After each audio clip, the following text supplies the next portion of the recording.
સ્વામી વિવેકાનંદ વિશે તમે ઘણું બધું જાણો છો, પણ આજે મારે એના જીવનના અમુક પ્રસંગો છે એના વિશે વાત કરવી છે. જ્યારે સ્વામી વિવેકાનંદજી નાના હતા ત્યારથી તેમની બુદ્ધિ તો બહુ મેઘાવી હતી, તેઓનું સૌજન્ય અપ્રતિમ હતું. અને જ્યારે તેઓ નાના હતા ત્યારે બહુ તોફાની પણ હતા. મમ્મી પપ્પાને દાટવું પણ પડતું આપણી જેમ. અને જ્યારે તેમની બાજુમાં જ, ઘરની બાજુમાં જે ચંપાનું વૃક્ષ હતું સરસ મજાનું, ત્યાં ઈ અને તેમના મિત્રો હતા એ લટકતા.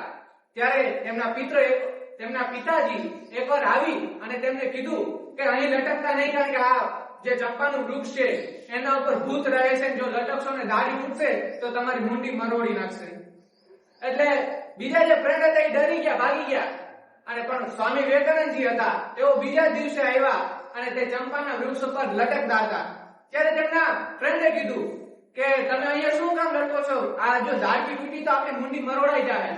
ત્યારે સ્વામી વિવેકાનંદજીએ કહેલું કે આપણે આટલા વર્ષોથી અહીંયા લટકીએ છીએ, આટલી દાઢી તૂટી છે, ક્યારેય ભૂત નથી આવ્યો ને હવે અચાનક ભૂત આવી જવાનો છે.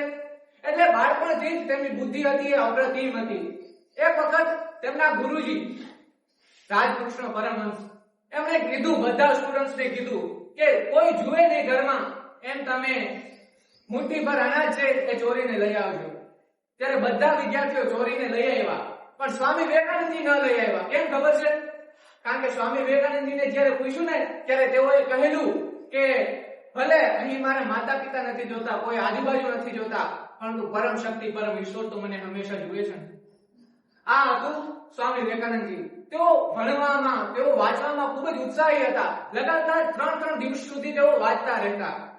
અને જ્યારે તેઓ ભણવા માટે શિકાગોમાં ગયા ત્યારે તેમને ઘણી બધી સમસ્યાઓનો સામનો કરવો પડ્યો. અમેરિકામાં ગયા, ઘણી બધી સમસ્યાઓનો સામનો કરવો પડ્યો. આજે આપણી પાસે સમય નથી એટલો કે હું તમને બધા કિસ્સા જણાવી શકું, પરંતુ સ્વામી વિવેકાનંદજી જ્યારે શિકાગોની પરિષદમાં જાય છે ત્યારે તેમને કહેવામાં આવ્યું હતું કે તમે ટાઈ, કોટ અને જે બુસ્કોટ હોય એ બધું પહેરીને આવજો.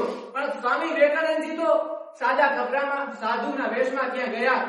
અને તેને જોઈને અંગ્રેજો તો પહેલાથી જ તેમના વિરોધમાં હતા. અંગ્રેજો પહેલાથી જ તેમને બહુ અનાદર કરતા હતા અને તેમનો વારો હતો.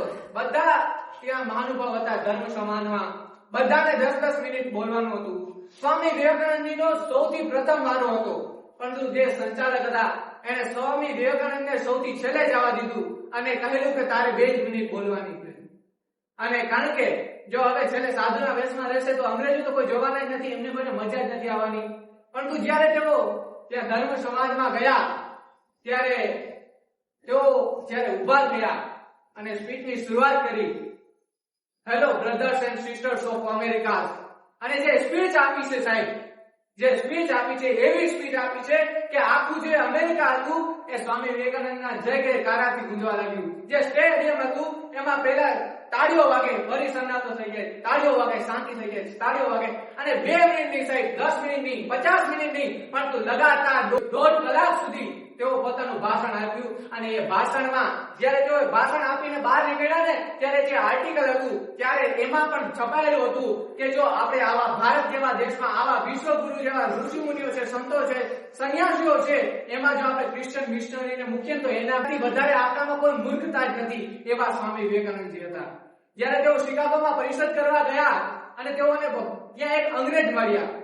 તેઓએ કહેલું કે અહીં આટલા બધા ગ્રંથો છે, તમારો ધર્મ ગ્રંથમાં કેટલા નીચ સંસ્કાર છે કે તે સૌથી નીચે પડેલું છે. ત્યારે સ્વામી વિવેકાનંદજીએ વળતો જવાબ આપતા કહ્યું કે તમારા જેટલા પણ ધર્મ ગ્રંથો છે એનો આધાર જ અમારી શ્રીમદ ભાગવત ગીતા છે અને એટલે જ આ સૌથી નીચે પડેલું છે. સ્વામી વિવેકાનંદજીએ ખૂબ જ સરસ વાત કહેલી કે અખિલ બ્રહ્માંડની શક્તિ તારામાં સમાયેલી છે, બંધ આંખોને ખોલ ઓળખતારી શક્તિ છે. ઉઠો, જાગો અને ધ્યેય પ્રાપ્તિ સુધી મંડ્યા રહો. જે પણ કાર્ય કરી દો તેમાં પ્રાણ મન પ્રેરી દો અને પછી જુઓ કે સફળતા કેટલી ઝડપથી મળે છે. આ હતા સ્વામી વિવેકાનંદજી. અને સ્વામી વિવેકાનંદજી જેટલું પણ પોતા મથ્યા છે એ યુવાનો માટે મથ્યા છે, યુવાનો માટે વાતો કરી છે. આજે જ્યારે આપણે સ્વામી વિવેકાનંદજીની વાત કરી રહ્યા છીએ તો આપણે બધા સ્ટુડન્ટ્સને હું કહેવા માંગીશ કે ઉડાન ભરવાનો સમય આવી ગયો છે. ઈચ્છા શક્તિ જાગૃત કરવાનો સમય આવી ગયો છે. ઉડાન ભરવાનો સમય આવી ગયો છે. ઈચ્છા શક્તિ જાગૃત કરવાનો સમય આવી ગયો છે. બહુ જોઈ લીધા તે સુતિયા કે સપના, હવે તે સપનાઓ સાકાર કરવાનો સમય આવી ગયો છે. એ હતા સ્વામી વિવેકાનંદજી. અને છેલ્લે હું એટલું કહેવા માંગીશ कि किस्मत है कल का क्या करना, ये आज बदलना है हमको। राजपतन की ओर से ये समाज बदलना है हमको। अब कोई भारत का अब कोई शूरवीर आकर बदलाव नहीं ला पाएगा, हमको ही अब लड़ना होगा, वो स्वामी विवेकानंद जी ना आ पाएगा। भारत के शहरों, एक लिंग का ध्यान करो, चलो जीतो दुनिया को और चंडी का आह्वान करो।